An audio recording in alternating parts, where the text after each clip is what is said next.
Hey everyone, welcome to today's video. Welcome to the Gaming Daddy channel. Today we are continuing our series of a retrospective of the Division 1. And the reason I'm doing this is because this was clearly inspired by somebody here in the community who said, hey, why don't you talk about the Division 1 and let's see some of the things that we had in the past game compared to the new game and see if we as the community can continue to raise discussions to possibly affect change for the better of the Division 2. Because now we have the Division 2. Many of us have played it and many of us were players of the Division 1. And we can say for sure that there is a disparity between both games. And somehow as the Division 2 is progressing, I think the way forward would be to harmonize the systems that were in Division 1 that made the game fun and enjoyable, to harmonize at least some of those systems in the Division 2. I think this would be appealing for a lot of old players, a lot of new players, and a lot of players that have put the game down and moved on. So in today's discussion, we are looking at skills, and not necessarily all the skills. I mean, that's going to take forever to do, but we're going to look at the overall skill design philosophy from just how I perceive it from the Division 1 to the Division 2. Now, I'm going to try my best not to, play the blame game, but if I find myself pointing fingers, you have to forgive me. That is just how I perceive all of this. So if you look at the skills from the Division 1, these are, technical devices that are capable of doing damage to your enemy or healing you. Those are usually, or protecting you in a sense. I guess we can put it that way because you had different kinds of skills in that sense. And then you look at the skills from the Division 2 as well. You also had those, you also have skills that actually do fit into that category, but implemented separately. Now, I would say this for the main part. The Division 2 seemed like it was trying its possible best to move away from a lot of the skills from the Division 1. And I think this was as a result of many things in terms of how the Division 1 ran. And largely, we have to chalk it up to the PvP side of the game. This is where players were able to use a lot of these skills in order for them to get an advantage in terms of gunfights and battles and all that stuff. And that is the way I think the game was designed to be played. The developers did not intend to strip you of all your, gear and all your skills when you walked into the dark zone for any reason other than maybe survival. And even then, you could still build these things in order to survive in this area. I think what they wanted to do was they wanted to allow for players to be able to use these RPG elements regardless of where they were. And so that kind of cascaded into PvP seeing multiple changes within the game, seeing all kinds of different aspects of the game, whether they were being used as, cheesy, devices, these skills, or whether they were being used for an unfair advantage. A lot of things change in order to try to, in some sense, tone down the amount of, I would say, damage or the ability for these things to give its user an extra edge down, all to the point where it seemed like there was just nowhere that they could go with these skills because they were just very viable. Now, looking at the Division 2, it seems like the developers wanted to not have that anymore and instead decided that they were going to do away with these skills in terms of PvP and change up a lot of other things. Now, if you are a PvP player, then you will have more insight about this than I will, because clearly a lot of you who have watched this channel for a long time, I do not PvP in Tom Clancy's The Division. I just don't like it. I don't know why. It's just not my favorite thing to do. But nonetheless, let's look at these skills on the PvE side and talk about how they've changed and how I think these changes have somewhat affected the game that we have today in the Division 2. So let's go and look at, let's say, the turret system. Because we have a turret system in the Division 1 and we have a turret system in the Division 2. So I will compare these two because we can, in this sense, say we're comparing apples to apples in that sense. And so if you look at the turret system from the Division 1, the turret system from Division 1 had 3 different mods. One of them was just a regular assault turret, which just fired a bunch of rounds. The second one was a flame turret, and then you had the shock turret system. Now, the very, very notorious one among all of them in PvP was a shock turret system, but the developers did not remove it. Instead, they toned down the damage, and maybe in some cases, I can't remember, reduced the shock duration that you get from these turrets. But in PvE, the shock turret was a very viable tool to have. Whenever you were getting a huge rush of enemies, it was very good as a crowd control means. And this was something that a lot of PvE players actually enjoyed. Now, you could also speak about the flame turret, which also provided a lot of exotic damage and a lot of crowd control, even in some cases better than the shock turret. But the shock turret was always nice. It was just very convenient. You could drop it, you could use it, and you could go from there. Now, what this created, in my opinion, is it created a fun way to play the game. Note my words, a fun way to play the game. If a video game is not fun, it is somewhat difficult to play. Now, let's look at the turret system in the Division 2, which has the sniper variation, which is a sniper mod. It has the assault mod, and it has the flame mod. And then with your specialization, you can also get the explosive mods on there, which in my opinion did not, in a sense, have us miss out on what it really meant for a turret to be. Instead, we got a much more buffed turret, which could now deal a lot more damage in terms of the Division 2.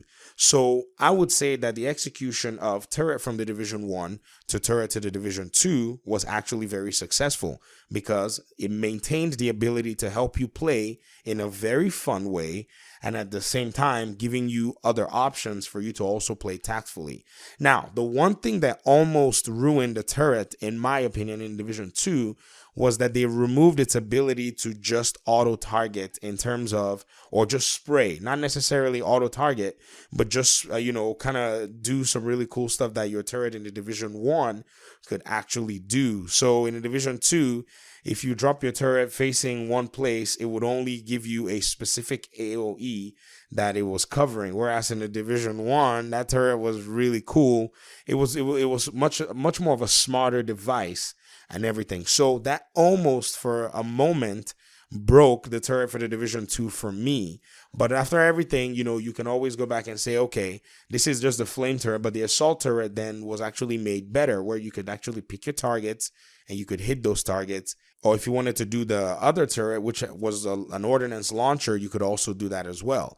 And then the sniper turret was one that a lot of people did not necessarily use. I think it was much more of one of those things a lot of people overlooked, but there were people who actually showcased the sniper turret, but I don't feel like that was actually necessary. I felt like a shock turret could have still worked, and they could have worked it into PvP. A lot of people did not like the shock turret, though. They weren't fans. Now, if you see what I did there, I compared apples to apples and showed you how the fun has actually been maintained from the Division 1 to Division 2. Even though there were significant changes, it still did not ruin the turret system for everybody 100% completely. But then if you move over to another set of skill systems, perhaps let's just say the obvious one, the healing systems, what you start to see is a huge disparity in how the healing systems from the Division 1 worked versus how the healing systems from the Division 2 actually worked. And these healing systems are not just limited to maybe say a support station versus a hive. You can also throw in some of the protective systems that you also have there. In the Division 1, we had the mobile cover, and this was actually a very cool item to have. And for some reason, it was scrapped from from after the Division 1 into the Division 2, maybe because there was sufficient cover everywhere and they didn't necessarily think that people would need a mobile cover. But to be very honest, in some instances, a mobile cover would have really worked for a lot of people, especially in the sense that the mobile cover from the Division 1 had some really cool features with it. But, largely, it's not like a lot of people are really missing the mobile cover. So we'll stick with the healing systems and kind of compare those. Now, these are not apples to apples comparisons. I have to say that because they're different systems. So we'll look at the chem launcher and we'll look at the hive that actually does the healing. with the Hive is where we're going to start from, because that kind of has a feel like your support station. So your support station was a little device that will just cover an area of effect that had different kinds of mods. And if you were running maybe a Reclaimer classified gear set, you got everything. So that really made the healer role actually much more prominent in the Division 1, which made it fun to play. So it was fun to play a healer role, not just for yourself, but for your entire team. You could take your team and keep them alive through hard missions. You felt the sense that they were depending on you. I mean, if you took your team to Dragon's Nest and you were not on point, everybody was going to go down, especially in some cases where you were trying to play Dragon's Nest and you wanted to play the whole mission without anybody going down. Then a very good Reclaimer was necessary to be there. Somebody who could not just only keep you alive, but could make sure that everybody's health was very strong and keep exotic damage away from you. But in the Division 2, it wasn't even till this title update 6, or let's just say TU5, that we started to see skills actually come to life. So for the longest time, the developers kind of made a very bland version of healing because they purposefully wanted to distance themselves from making players survive too long. And this, for a lot of players, removed the fun from playing the game. And like I said in my opening statement, when a game is fun, there's incentive to play. But at the same time, the developers probably found themselves in a conundrum where they did not want any more abuse in PvP, and so decided that they were going to somewhat dial back the efficacy of a lot of these skills. And that in itself then became a problem for a lot of the community, and put a lot of the community who were used to those Division 1 systems in a very strange place. So a change like that was just too drastic for people to wrap their minds around. And I think that's one of the reasons a lot of people had problems with skills in the game. Because yes, there were a lot of other systems that actually do work in terms of healing and in terms of protection. So if I'm talking about a mobile cover, well, you can always say that there's a protective drone and all those other things. But largely, I think the change was just really sudden, like dumped on us too fast, that a lot of people kind of looked at it and said, this seems unnecessary. Now, looking at all of this, it's not like I'm saying we need to go back and import all the skills from the Division 1. To be very honest, where most of us are now used to the skills in the Division 2. If anything, I think what's more urgent for a lot of people is actually how the medkit works, which that will probably be another video in itself. In that sense, people will probably be happier to see the medkit system from the Division 1, show up to the Division 2. Now people have argued back and forth about it, but hey, whatever. What we need to see going forward now in the Division 2 is perhaps the addition of new skill mods that would actually make the game much more fun. Now, I think that there's already a way to kind of do it. With the specializations, they're able to introduce much more fun mods that you can use, that you can, add to your build if you wanted to play that play style.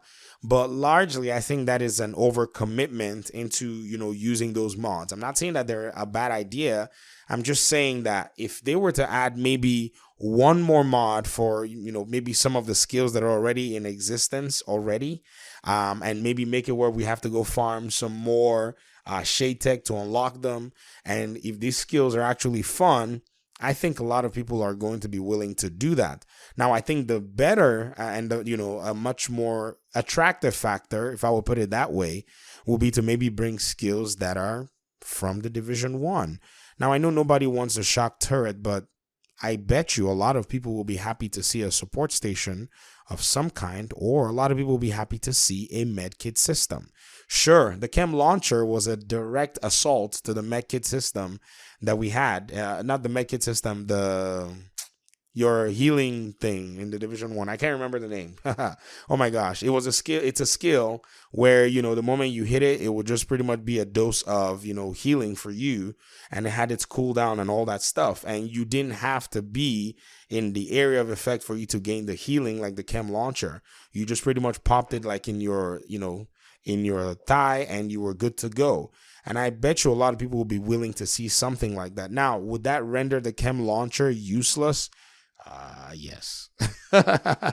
Yes. If that showed up, then I think that would render the chem launcher useless. So maybe they can just modify that chem launcher healer mod and make it something that actually works like that, so that if you need it to affect a teammate, you can shoot it to them if they're in that area of effect. And if you need it for yourself, then you can just administer that healing to your own self. These are small changes that can definitely be made in order to make the game a very nice experience for people, especially people who are, coming from the Division 1. And, all in all, it goes to show that, there are very difficult decisions in terms of design and implementation. I'm not here to beat on anybody or say somebody made the wrong decision. Who knows what they were thinking in the studio? Who knows what they had been seeing from our so-called YouTube PvP, videos? I mean, who knows the perception that they were getting, and who knows what they wanted their brand to be affiliated with? There are so many things that everybody would have to have, been thinking about. And, you guys might disagree with me, but I'm trying to be fair. But at the same time, I have to say, a lot of the changes did take away the fun from it. And I guess I have to put this statement out there. If there were a lot of people playing the game within the studio and understanding how the game actually worked and how the game felt to the players, then there would have been a bigger pushback to some of these decisions. And, as much as the developers may try to say, we do play our game, I guess we should not just accuse them of saying, no, you guys don't play your game. I guess we should say, you guys need to play your game more, is what we need to encourage the developers to do, because this is a game where you have to invest a lot of time in it for you to be able to understand a lot of what the game entails. And so playing the game for maybe 20, 30, 40, 50 hours is not going to give you a good picture of all what a game like this or a game like the Division 1 is and was capable of. So play your game more, Massive, especially the game that you have right now. Play it a little bit more. A lot of people have accused the developers on Discord for playing other games, and no one is saying don't play other games. In fact, it'll be fun to play other games, but I think what is going on is the brand perception.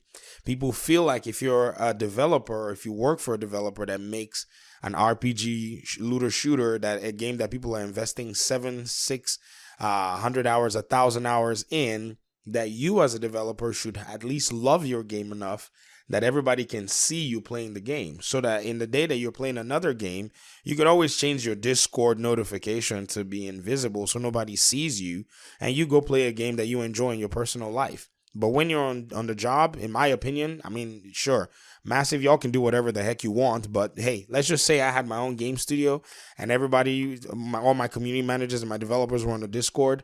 If I see you playing another game on there,